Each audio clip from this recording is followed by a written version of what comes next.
Hello everyone, a warm welcome to all of you on our YouTube channel CS Ansar and this is CS Puti Mahajan।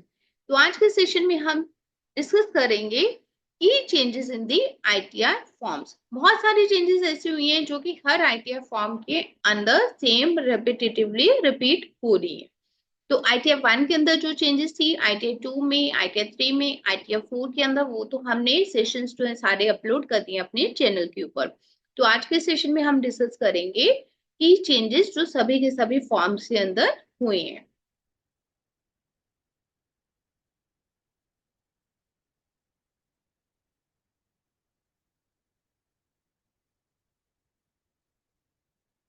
ठीक थी।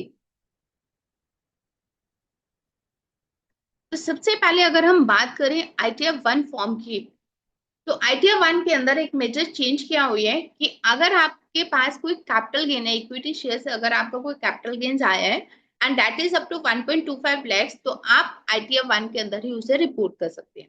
क्योंकि बहुत सारे salaried person ऐसे हैं जो कि इक्विटी शेयर्स के अंदर इन्वेस्ट करते हैं।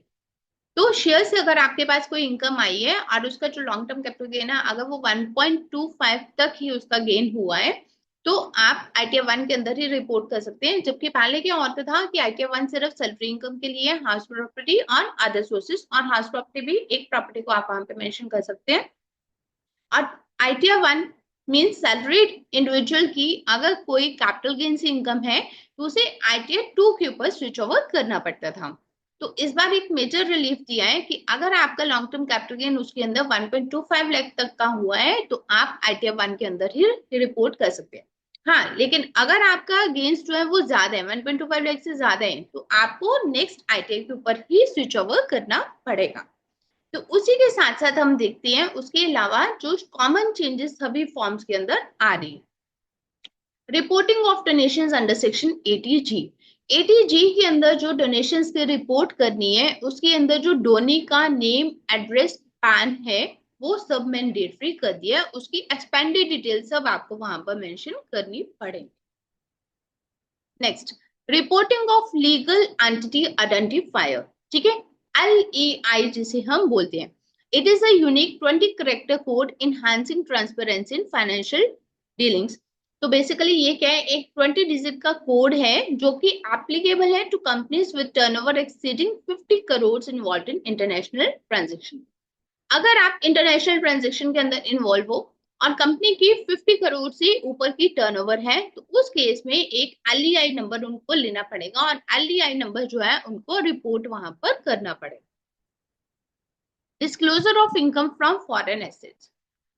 फॉरेन एसेट से जितनी भी आपकी इनकम है या फिर फॉरेन एसेट्स, आपने इंडिया से बाहर किसी भी बैंक अकाउंट के अंदर अपना पैसा रखा हुआ है, आपने इंडिया के बाहर किसी भी मूवेबल प्रॉपर्टी या फिर इमूवेबल प्रॉपर्टी के अंदर इन्वेस्ट किया हुआ है, कोई लैंड के अंदर कहीं पर भी अगर आपने कोई प्रॉपर्टी ली हुई है, इन्वेस्टमेंट की हुई है, तो वो सब आपको डिस्क्लोज करना होगा इनकम फ्रॉम फॉरेन एसेट्स। तो एफए के नाम से एक शेड्यूल जो है इस बार के आईटीएम फॉर्म्स के अंदर देखने को मिलेगा। एफए शेड्यूल इंट्रोड्यूस कर दिया गया। Reporting of virtual digital assets. Again अगर हम बात करें तो इस बार क्रिप्टो करेंसी, ठीक है, वीडियो मीन्स क्रिप्टो करेंसी के अंदर काफी ज्यादा ये जो क्रिप्टो करेंसी का सिनारियो रहा है, बहुत ज्यादा हम लोगों ने सुना है कि क्रिप्टो करेंसी के अंदर इन्वेस्टमेंट करें, इन्वेस्टमेंट करें। तो क्रिप्टो करेंसी के अंदर बहुत सारे लोगों ने इन्वेस्टमेंट डीलिंग की है, तो क्रिप्टो करेंसी की जो कॉस्ट एंड प्रोसीड्स है उसकी डिटेल्स आपको देनी पड़ेगी। आपने कब उसे एक्वायर किया, कब आपने सेल किया, तो वो सारी डिटेल्स जो है वहां पर जाएंगी। Revise schedule for the capital gains. तो कैपिटल गेन्स के जो शेड्यूल्स हैं उसे रिवाइज कर दिया गया। ड्यूरिंग द ईयर आपको पता है कि कैपिटल गेन्स के अंदर एक मेजर चेंज आया था जो कि काफी हॉट कंसेप्ट रहा था, ठीक है, न्यूज के अंदर। क्या आया था कि विद इफेक्ट फ्रॉम 23 जुलाई 2024 से इंडेक्सेशन का बेनिफिट खत्म कर दिया गया। अब क्योंकि मिड ऑफ द ईयर उन्होंने, गवर्नमेंट ने इस तरह से इंट्रोड्यूस किया कि इंडेक्सेशन का बेनिफिट खत्म कर दिया गया। अब पॉइंट ये था कि अगर आपने ड्यूरिंग द ईयर कोई ट्रांजेक्शन की है तो गवर्नमेंट को कैसे पता लगेगा इसके ऊपर इंडेक्सेशन का बेनिफिट देना और इसके ऊपर इंडेक्सेशन का बेनिफिट आपको नहीं देना। तो गवर्नमेंट ने क्या किया, फॉर्म के अंदर ही स्प्लिट कर दिया। ठीक है, जो कॉलम है फॉर्म के अंदर स्प्लिट कर दिया 23 जुलाई 2024 से पहले के ट्रांजेक्शन को एक कॉलम में करो, आप वहां पर डिफाइन करो। और अगर आपने कोई भी इस तरह की ट्रांजेक्शन की है 23 जुलाई 2024 के बाद की है, तो उसको आप अदर कॉलम के अंदर वहां पर मेंशन करो। तो अगर आपने 23 जुलाई 2024 से, जो उसकी कट ऑफ डेट है, कट ऑफ डेट से पहले अगर आप डीलिंग कर रही है, तो उस केस में अगर आपके पास कोई भी लॉन्ग टर्म कैपिटल गेन हुआ है, तो आपको पता है वहां पर आपको इंडेक्सेशन का बेनिफिट मिलेगा, और एलटीसीजी गेन आपका क्या है, टैक्सेबल होएगा एट द रेट ऑफ 20%। वहीं अगर हम बात करें, अगर आपने 23 जुलाई 2024 के बाद कोई भी ऐसी ट्रांजेक्शन की है जिससे आपको लॉन्ग टर्म कैपिटल गेन्स हुआ है, तो उसके ऊपर नई प्रोविजंस जो है वो अप्लाई होंगी। तो नई प्रोविजंस की अगर हम बात करें, वहां पर आपको इंडेक्सेशन का बेनिफिट नहीं मिलेगा, और एलटीसीजी आपका जो है वो टैक्सेबल होगा at the rate of 12.5%। Reporting of dividend income, clearly इस बार बोला गया है, हर फॉर्म के अंदर उन्होंने बोला है कि डिविडेंड इनकम को आपको डिस्क्लोज करना है, इनकम फ्रॉम अदर सोर्सेज। और इसी के साथ साथ डिविडेंड इनकम के साथ अगर हम बात करें बायबैक ऑफ शेयर्स की भी, डिविडेंड इनकम को आपको दिखाना है income from other sources. Let us suppose आपने बायबैक ऑफ शेयर्स किया, उससे आपको कैपिटल लॉसेस हुए, तो कैपिटल लॉसेस जो है वो आपके तभी अलो किए जाएंगे अगर आपने अपनी डिविडेंड की इनकम को इनकम फ्रॉम अदर सोर्सेज के अंदर दिखा रखा है। अगर आपने इनकम फ्रॉम अदर सोर्सेज के अंदर नहीं दिखाया हुआ, तो बायबैक ऑफ शेयर से जो कैपिटल लॉसेस हैं वो आपके अलो नहीं किए जाएंगे। देन अनदर चेंज जो आया है, डिटेल्स ऑफ एग्रीकल्चर इनकम। तो एग्रीकल्चर के इनकम के अंदर जो आपको रिपोर्टिंग करनी है, वहां पर लैंड के डिटेल्स, अगर आप अपनी एग्रीकल्चर इनकम दिखा रहे हैं तो एडिशनल इन्फॉर्मेशन आपको देनी पड़ेगी।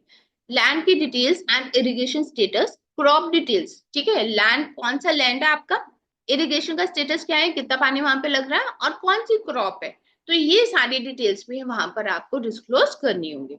एक और मेजर चेंज आया है, Aadhaar enrolment ID not accepted this year. तो इस ईयर के अंदर पहले क्या होता था, अगर आपका आधार नंबर नहीं है तो आप अपनी आधार इनरोलमेंट आईडी जो है वो डाल सकते हो। अभी क्या है, आपका आधार नंबर होना मैंडेटरी है। तो अगर आपके पास आधार की इनरोलमेंट आईडी है लेकिन अभी तक आपके पास आधार नंबर नहीं आया हुआ, तो तब तक आप अपने रिटर्न फाइल नहीं कर पाएंगे। तो अगर आपके पास भी अपना आधार नंबर नहीं है, तो इट इज सजेस्टेड कि आप अपना आधार नंबर जो है वो ले लें, क्योंकि इसके अलावा आप अपने रिटर्न जो है वो फाइल नहीं कर पाएंगे। तो एक बार मैं आपको समराइज कर दूं कि इसके अंदर क्या चेंजेस आई हैं। सबसे पहले अगर हम बात करते हैं, आईटीएफ 1 के इंडिविजुअल्स के लिए बेनिफिट है कि उनका अगर कैपिटल गेन्स है 1.25 लाख तक का कैपिटल गेन्स है, तो वो अपना आईटीएफ 1 ही सैलरीड इंडिविजुअल्स जो है वो उसमें फाइल कर सकते हैं, और कैपिटल गेन्स भी उसी के अंदर दिखा सकते हैं। ठीक है, देन नेक्स्ट चेंज क्या है, जो फॉरेन एसेट्स है आपको उसका डिस्क्लोजर देना है। अगर आपने कोई वीडियो ट्रांजेक्शन की है, कोई क्रिप्टो करेंसी के अंदर ट्रांजेक्शन की है, उसकी आपको डिटेल में डिस्क्लोजर देना है। कैपिटल गेन्स के फॉर्म के अंदर मेजर चेंज क्या है, आपको स्प्लिट कर दिया गया है 23 जुलाई 2024। अगर उससे पहले ट्रांजेक्शन हुई है तो पुराने प्रोविजंस एप्लीकेबल होंगी, इंडेक्सेशन का बेनिफिट मिलेगा, एलटीसीजी टैक्सेबल होगा एट द रेट ऑफ 20%। अगर आपने उसके बाद कट ऑफ डेट के बाद ट्रांजेक्शन की है तो नई प्रोविजंस एप्लीकेबल होंगी, जिसके ऊपर आपको इंडेक्सेशन का बेनिफिट नहीं मिलेगा, और जो एलटीसीजी है वो वहां पर जो टैक्सेबल होगा एट द रेट ऑफ 12.5%। वहीं अगर हम बात करें डिविडेंड इनकम की, तो डिविडेंड इनकम आपको दिखानी है under income from other sources के अंदर।